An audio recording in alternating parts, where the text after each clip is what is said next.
This is Fresh Air. I'm Terry Gross.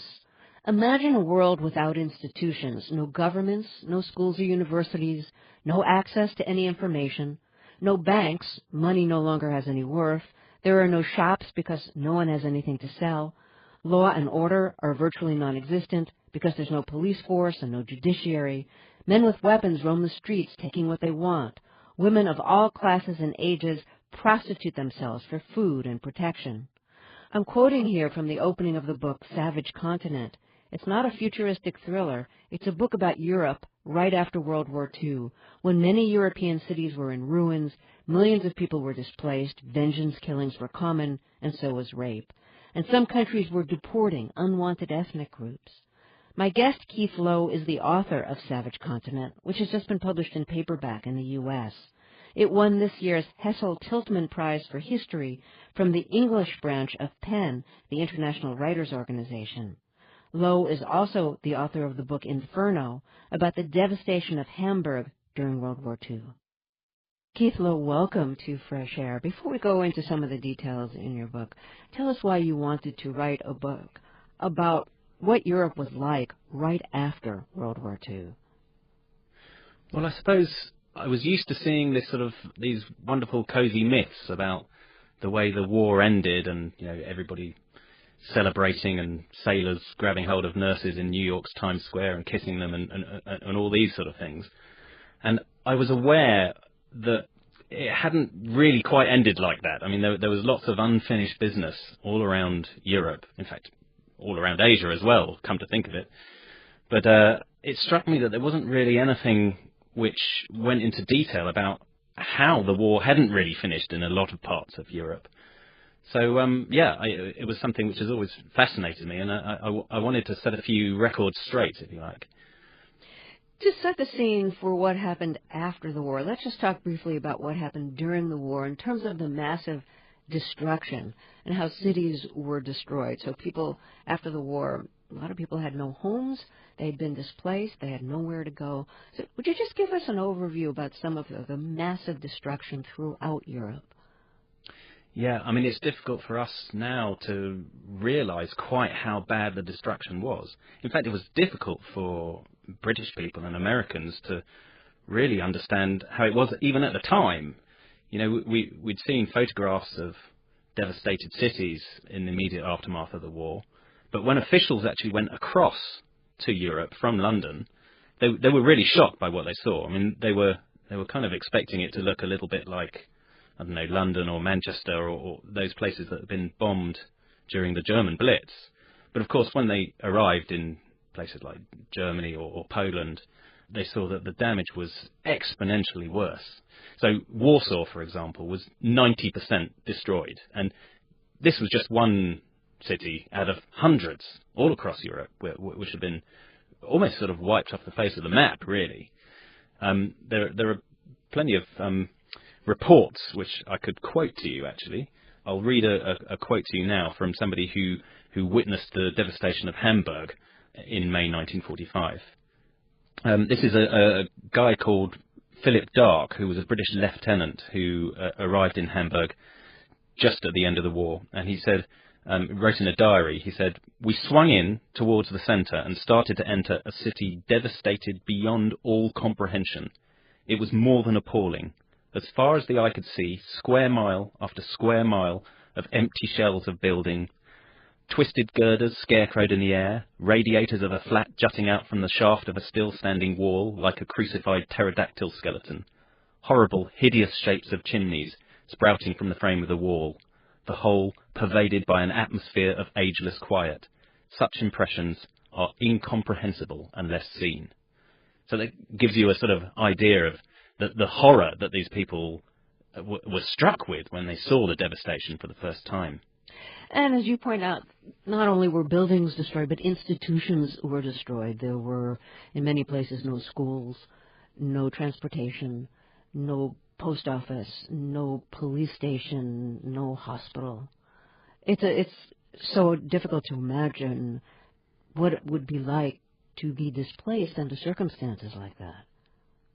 Yeah, if anything, the destruction of institutions was even worse than what happened to the physical buildings of Europe. I mean, if you think that all the governments and the police forces and so on have been swept away by the war, I mean, these are the sort of institutions which hold a society together. So if you take all that away, then what's left really is chaos. And you're right that during and after the war there was incredible famine through parts of Europe, and that in fact one of the Nazis' ways of dealing with this during the war was to try to find food for its people by starving some of the populations where it had invaded. Can you describe what the plan was?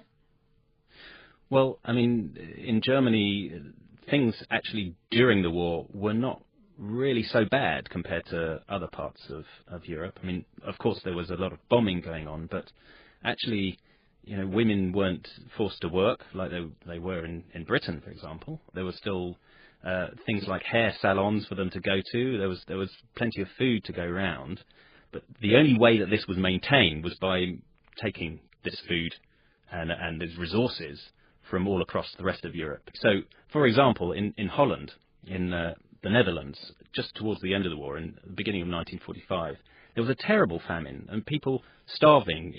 They had rations of a certain amount of food per day, but it was pointless to even think about this because there wasn't any food in the shops. People were reduced to doing things like eating tulip bulbs because there was nothing else to go around. They'd leave the cities and go out into the countryside, desperately sort of petitioning farmers to give them something, anything, and you know, swapping their watches or oil paintings or anything they could take along to trade for food.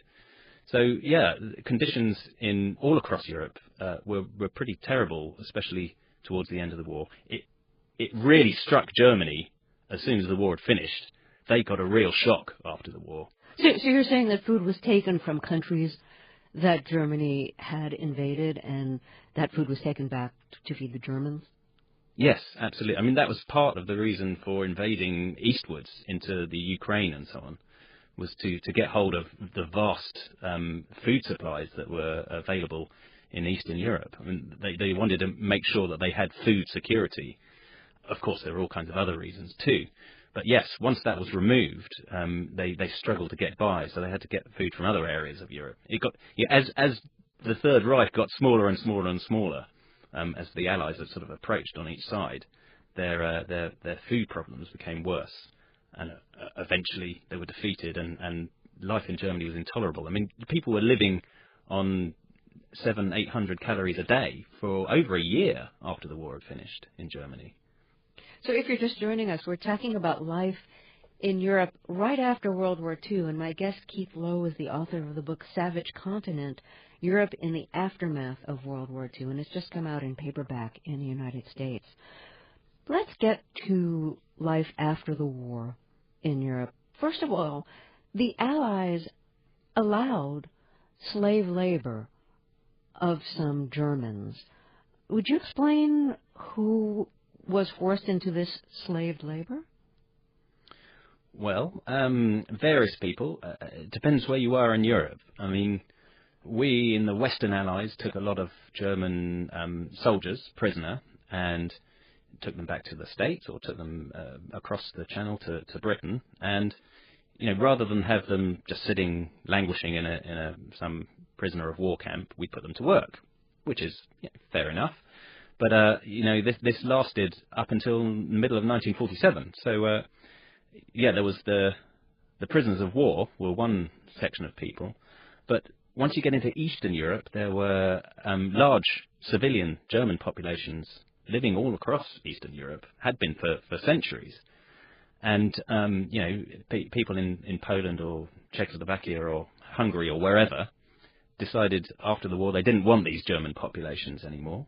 So they wanted to expel them, but in the meantime, this takes time. So in the meantime, they rounded them up and put them into sort of transit camps and hired them out as labour on local farms and so on. In your book, you write that forced labourers in Czechoslovakia were routinely humiliated in ways that deliberately emulated the Nazi treatment of Jews. And then you print a document that was posted in a district of Prague in June of 1945 by a local national committee in Prague. And this document was meant to explain how they were going to, quote, solve the questions of Germans, Hungarians, and traitors. And I should ask you, why is Hungarians in there? Hungarians, because Hungarians were seen as collaborators with the Germans, so they were seen as an ethnic group who were not wanted in the country anymore. Okay, so would you read an excerpt of this? Too. Yeah, sure.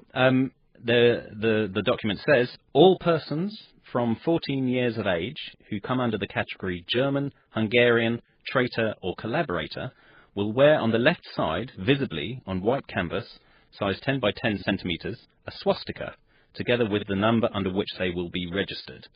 No person marked with the swastika will receive normal ration cards.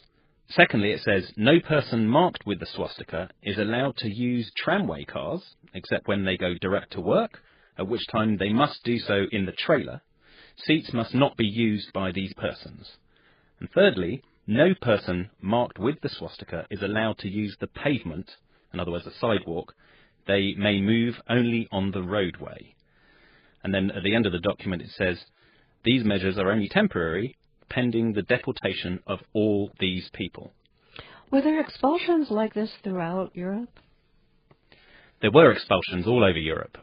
You see, the different nationalities around Europe who have been found or perceived to have collaborated with the Germans were not really welcome in countries where there were minorities. So, you know, you have Hungarians in Slovakia, you have Ukrainians in Poland.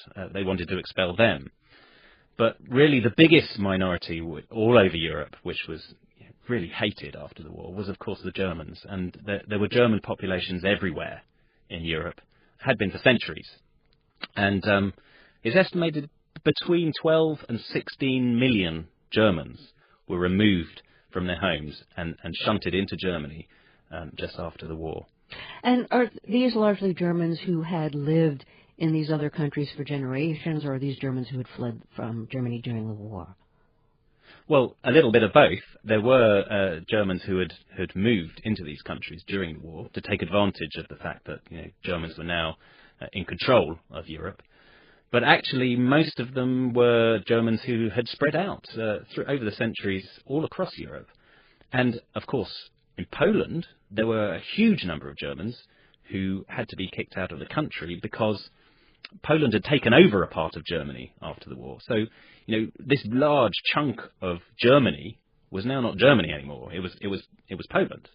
So they needed to remove all the Germans in order to let the Poles come in and take over their position. And where did the expelled Germans go? Well, this is it. They're expelled into a country which has been devastated. I mean, there really is nowhere for a lot of them to go. They're shoved into a Germany where there's not enough food to go around for the people who are already there. There's no shelter, and suddenly you have another 12 or 16 million people arriving. And of course, the local population don't really regard these people as proper Germans. They're quite resentful of these sort of new arrivals. There's a lot of enmity between the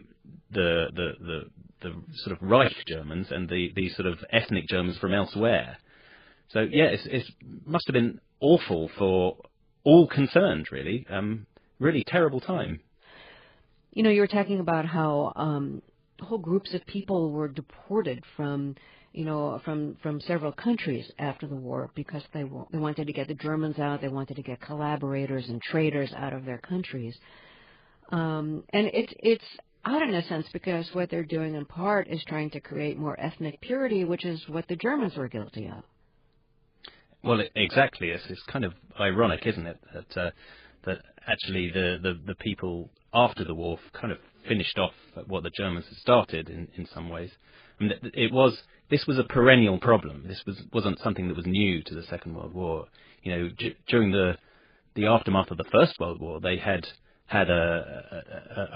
they tried to sort of purge Europe of these sort of minority communities in various different countries by changing the borders of the countries to suit the populations. But really it was impossible because all the different ethnic minorities across Europe were too dispersed. So, you know, after the Second World War, where they saw nationality had really been a major part of the violence during the war, they thought the only way to prevent it breaking out again was to move the populations around Europe to try and make sure that, you know, all the Poles lived in Poland, all the Ukrainians lived in Ukraine, and all the Germans lived in Germany, and so on. In the search for collaborators after World War II, for those who collaborated with the Germans, women were singled out if they had slept with a German. So a lot of women through Europe were punished. And you're right, one of the typical punishments for having consorted, as the word was used, consorted with a German, was a public head shaving. And some of these were kind of like ritualistic public head shavings. Can you talk about that? Yeah, sure. I mean, this is a punishment which happened most famously in France, but actually all across Europe. Also in, you know, up in Scandinavia, in Greece, in Italy, in the Netherlands, and so on. Women were kind of seen, I suppose, sort of symbolically as a sort of embodiment of a nation, if you like. So the fact that some of these women had slept with German soldiers was kind of seen as the ultimate betrayal. So come the end of the war, the local populations wanted to put this right, and the way they did this was by rounding up these poor, unfortunate women and ritually humiliating them. I mean, quite often they were stripped, sometimes completely naked, but quite often to a degree of nakedness. They were paraded before the local communities, taken to, say, the public square, where they were put up on a stage and then had their head shaved in front of everybody. So the whole point was that everybody in the community would be able to identify these women, and you know, they would be identified forevermore as the people who had betrayed their nations. It was quite a widespread problem. I mean, in Norway, for example, about 10% of the women of marriageable age had a German boyfriend during the war. In France, it's estimated there are around 80 to 100,000 illegitimate children of German soldiers born in France. So you know, that just goes to show the extent of the sort of the number of women who were willing to sleep with German soldiers. What happened to those babies and other babies like them after the war? Were they considered a threat? Absolutely. This is one of the things that really probably surprised me most during the research for the book, actually, is the way that children were treated after the war. Children of Germans were treated terribly by their local communities. I mean, they were shunned. They were, you know, ridiculed in school. In some cases, there's anecdotal stories about some of these infants being killed by resistance members. I mean, it's really quite a shocking state of affairs after the war. I mean, the place that sums it up most, I suppose, is probably Norway. Now I come to think of it, because most of Europe tried to sort of sweep this issue under the carpet, pretend it hadn't happened. You know, they punished their women and then tried to pretend that it was all over. But in Norway, they took the bull by the horns, and they thought, you know, we've got these children. They're children of German soldiers. Obviously, they're going to grow up to be a threat to the nation because they will inherit German characteristics. There were all kinds of bizarre government documents claiming that these kids are going to grow up to have a propensity to want to start marching and listening to military music and so on, simply because they had German genes. And they set up a government committee to try and work out how they could get rid of these kids, how they could export them to somewhere, anywhere outside Norway. So they immediately struck up a deal with Australia. They wanted to send about 10,000 of these kids to Australia. And the Australians were on board for a while until they realised that they were German children, so they, then they weren't interested anymore. Throughout this whole process, these children are considered German children, regardless of the fact that their mothers are all Norwegian. It's a bizarre situation. I can't imagine it happening today, but really awful the way these kids were treated after the war. But they were never deported. They were never deported because they couldn't find any legal way of doing it, and they couldn't find anyone who was willing to take them on. But in Norway, these children were not given Norwegian citizenship until they were 18 years old. So every year, their mothers had to take them to the police station to register them as kind of like an enemy alien living in our midst. Imagine the humiliation of that every year until you're 18. You'd been talking about how women who were found to have consorted with Germans had to often undergo public ritualistic head shavings to shame them in public and punish them in public. But you also write that even women who weren't collaborators were in danger throughout Europe after World War II because rape was so common. And if you could describe why rape was such a widespread problem after the war. Well, firstly, there was, it's terrible to say, but there was the opportunity. There was nobody really keeping control. There were no sort of police forces and so on keeping soldiers under control and stopping them from doing these things. When the Allies invaded, they could pretty much do what they liked. So there was a proportion of them who did. But there's also there's kind of I think a psychological thing. Like I was saying before, the women as a symbol of the nation. There was something psychological about the way, particularly the Soviets, when they arrived in Eastern Germany, it was a way of asserting their domination over Germany, was to go in and dominate the women. So there was a huge amount of rape. When the Soviets arrived in Germany, it's estimated around 2 million women were raped by soldiers. That's horrendous idea of what it must have been like to be a woman in these circumstances.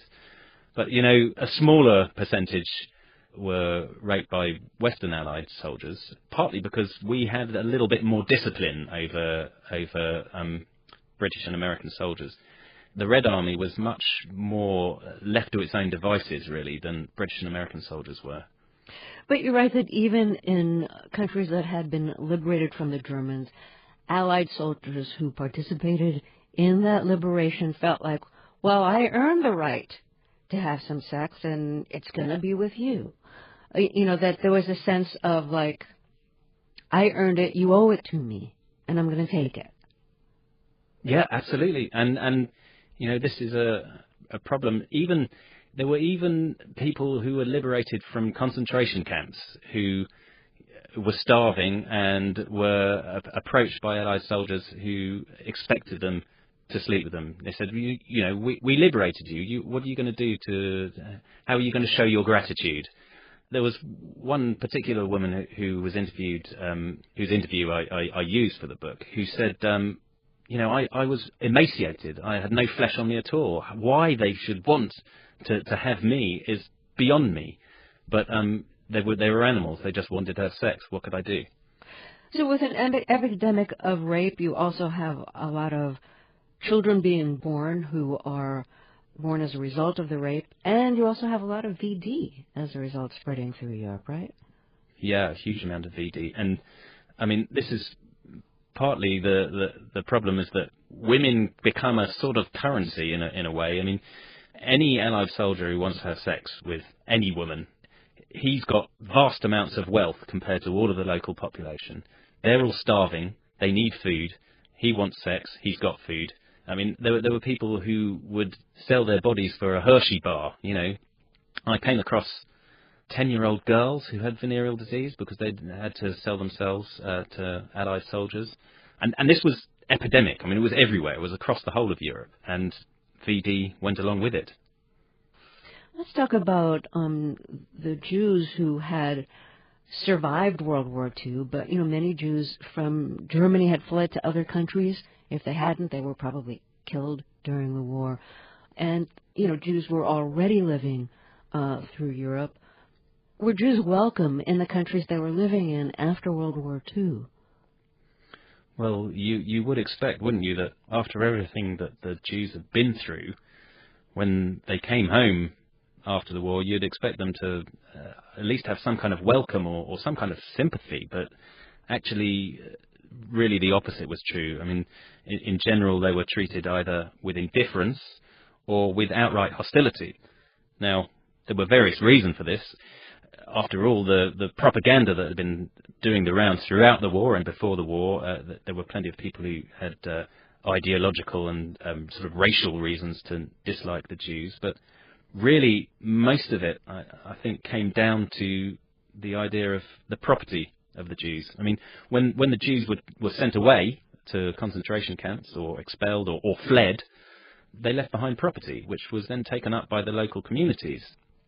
So, you had Romanian peasants who, for the first time, have access to decent furniture, a nice house which has been abandoned. Fine, I'll move into that. Good clothing, they've taken over the livestock that's been left behind. Now suddenly, if the Jew who owns all this property comes back, he's not going to be welcomed, is he? So there's actually a really good, dark joke that I came across exactly about this subject. In Budapest, there was the joke went something like this. A Jew returns from a concentration camp and he meets his neighbour. And his neighbour looks at him in shock and says, "My goodness, I wasn't expecting to see you. How are you?" And the Jew says, "Well, I'm terrible. I've just come back from the camp and I have nothing left but the shirt on your back." So this is the kind of atmosphere that they're coming back to. Exactly. It's dark humour of the best kind. But this is what they're coming back to after the war's over. Well, you suggest that one of the reasons why some countries supported the creation of Israel as a Jewish state was they wanted to get rid of the Jews in their country, and that would have been a convenient way of doing it. Oh, yes. Yeah. I mean, there was all kinds of sort of violence against Jews after the war. The most famous was the Kielce pogrom in 1946 in Poland. But there was all kinds of little versions of the same thing dotted around Poland and Slovakia and Hungary and places. And this was not really, you would expect the authorities to crack down on this sort of thing, but they didn't really. They were quite enthusiastic about expelling, or encouraging rather, Jews to leave, because it's the perennial problem of the Jews, isn't it? They were convenient scapegoats. So allowing a sort of nationalist feeling, a sort of common enemy, if you like, allowed people like the communists to assert their own authority in the aftermath of the war. They were quite happy for Israel to be created so that the Jews would be encouraged to go. You said that there were several post-war pogroms in Europe. Would you describe one of them? Like I said, the most famous was the Kielce pogrom, but there were plenty that happened in Hungary. There's one I describe in the book where a local rumour started passing around that children were going missing. And, of course, who would steal children? Well, it was these demonic Jews, of course, who people said used the blood of children in their rites. It's kind of a sort of vampirish tale which is echoed all the way down through the ages. And people, I don't think, really truly believed this. But they wound themselves up into believing it for the sake of causing a violence in their communities and getting rid of these people and stealing back their property. I mean, there's one particular instance I'm thinking of where a woman broke into a shop which is owned by a Jew and started beating her and saying, "This is for the mattress that I had to give back to you. This is for the cow that I had to give back to you." You know, this was not really about the child that had supposedly gone missing. This was about her being crossed that her what she regarded as her own property had been taken back by the Jew in question. Were there safe places for Jews in Europe after the war? There were. I mean, ironically, the safest place for Jews after the war was in Germany. I mean, this was a place that was heavily policed by the Allies. They set up camps for Jews to come and stay in and to be rehabilitated and so on. And then some of them were encouraged by sort of local groups to move on to what was then Palestine, what's now Israel. But other parts of Europe, they didn't really want to have their Jews anymore. I mean, there was all kinds of violence meted out on Jewish communities all across Europe. And especially after the Kielce pogrom in 1946, Jews fled en masse, and the place they went to was Germany. From Germany, different groups allowed them to escape to other places outside Europe. Do you think that the post-World War II ethnic conflicts and deportations set the stage for some of the civil wars and conflicts that followed in subsequent decades? Absolutely. We've got a sort of kind of a narrow idea of what the Second World War actually was. I mean, we tend to think of it in America and in Britain as this a war which is solely between the Allies and the Germans. But, you know, on a local level, there are all kinds of other things going on, local civil wars which are taking place in parallel to the Second World War.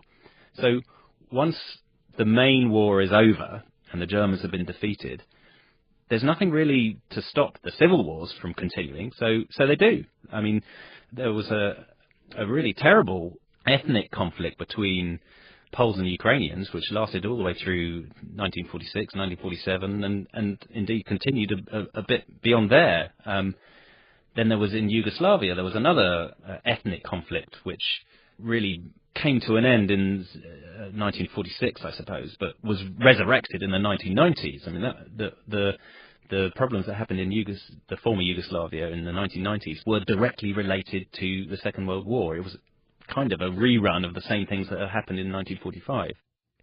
You're British, and you write in your book that World War II is a national industry in England, movies, dramas, documentaries. And I think in America we've gotten a taste of this through public television and the BBC, in which we've gotten to see a lot of these British documentaries. But, you know, it's become something of an industry in the United States, too, with books and movies and, you know, the whole idea of, like, the greatest generation. Yeah. Why do you think that's true? Why do you think it's true that that there have been so many movies and books and documentaries about World War II? Well, it's all about myth-making, isn't it? I mean, every nationality after the war used the war to make myths about themselves. So for the British, for example, this is considered to be, you know, it's even called our finest hour, in the words of Churchill. This was our finest hour.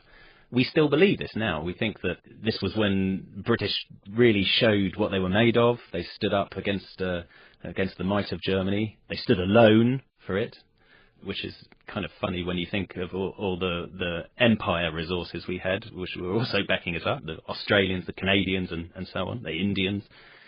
In America too, they you know, this was seen as a kind of, it was the good war.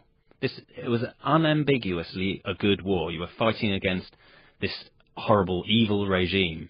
Things seemed nice and clear-cut then. Now, all of this is, of course, a big myth. Things weren't clear-cut. They weren't clear-cut for the British. They weren't clear-cut for Americans either. There was all kinds of complications involved. But it's nice for us, it's cozy for us to remember it in this way, because, you know, it makes us feel good about who we are and who we've become. Well, what wasn't clear-cut? I mean, the British were being bombed by the Germans. The Germans were exterminating the Jews, so what's not clear-cut about that? Well, what's not clear-cut is that wasn't the only thing that the war was. I mean, there were all kinds of other things going on. There was a whole political thing all across Europe between communism and right-wing politics, you know, the extreme right being fascism. Socialism and so on really took off after the Second World War, but it was all there during the war. Now, we as allies are stumbling into this situation, not really understanding it and policing it in a very sort of cat-handed way. So when we arrive in Greece, where the similar things are happening, we suppress all the local partisans because we don't want communism to take hold. And instead we prop up military dictators who were, you know, Greece still had a military dictatorship into the 1970s. So to pretend that it was all very sort of simple and clear-cut, even for us allies, is kind of missing the point of what was really happening on the ground during the Second World War. We're at a point in time where most of the people who fought in World War II have died or they're very elderly. people who were born during or in the aftermath of the war, or who were children during the war. Many of them are still alive and can tell their stories. Did you do any direct interviews as research for your book? I did. I interviewed a dozen or so people. I tended to rely more on interviews that had already been done by other people in various archives around the world, especially our Imperial War Museum here in London. But also, the United Nations archives are pretty good, and there are other university archives in the States which are also pretty good. On the other hand, you are right. So when you get to a really good story, nothing can replace that. There was one particular guy I interviewed here, a Polish guy called Andre, and he told me stories about his childhood in Germany in a displaced persons camp after the war. There were amazing stories about how he played with ammunition, found Panzerfausts, which are kind of small German bazookas, lying around in the forest, and he and his friends used to fire this thing across the valley for fun. Really amazing stories. He's the one who told you that the orphan children during the war ran around like they were feral dogs. Yeah, absolutely. And he was one of them. He said seeing adult men out of uniform was something you never saw. Nobody he knew had a father. He actually seeing men in the displaced persons camp was a real rarity. So, there were no male role models for these children. There were just mothers struggling to get food together and do the washing and so on. And in the meantime, the kids just ran wild because they could. And he had a ball of a time. But there were plenty of others who playing with ammunition is not really a good thing for a 9-year-old boy to do. And there were plenty who paid the price. Since there are so many World War II movies, and both documentaries and fiction films, I'm wondering if you have any favorites, and if there's ones that you like because of all the research that you've done, and because of what a good job you think it does of depicting life during or after the war. Yeah, I think the film which always springs to mind is an Italian film called. It's a Rossellini film, Germany in the year zero. It's really bleak. It's about a child who is in post-war Berlin, and he has no sort of moral compass. He doesn't know what's right and what's wrong. All he's got is what he's been taught during the war by Nazis. He's got no real male role models to show him the way, and everyone around him is struggling for survival. And, yeah, it's a very bleak film. Rossellini made some incredible films during and just after the war in Italy that's shot in the rubble. It's kind of remarkable to see it. Yeah, it's amazing that he was able to make these, wandering around with cameras right there. I mean, they have a real sort of documentary feel to them. Mm-hmm. It's almost like you're right there. And then there's The Third Man, and even though that's, a kind of drama and mystery, that, too, is set in the rubble in Germany? Do I have it? Is it in No, it's in Vienna. In Vienna, yeah. That's a wonderful film. That shows all the sort of moral problems that there are after the war. That's a fantastic film for the moral destruction that the war has created. Keith Lowe, thank you so much for talking with us. And thanks very much for having me. It's an absolute pleasure. Keith Lowe is the author of Savage Continent, Europe in the Aftermath of World War II, which was just published in paperback. You can read an excerpt on our website, freshair.npr.org. One of the films we were just talking about, The Third Man, was directed by Orson Welles. His lunchtime conversations from the 1980s with his friend and fellow filmmaker Henry Jaglom have just been transcribed and collected in the new book, My Lunches with Orson. John Powers will review it after a break. This is Fresh Air.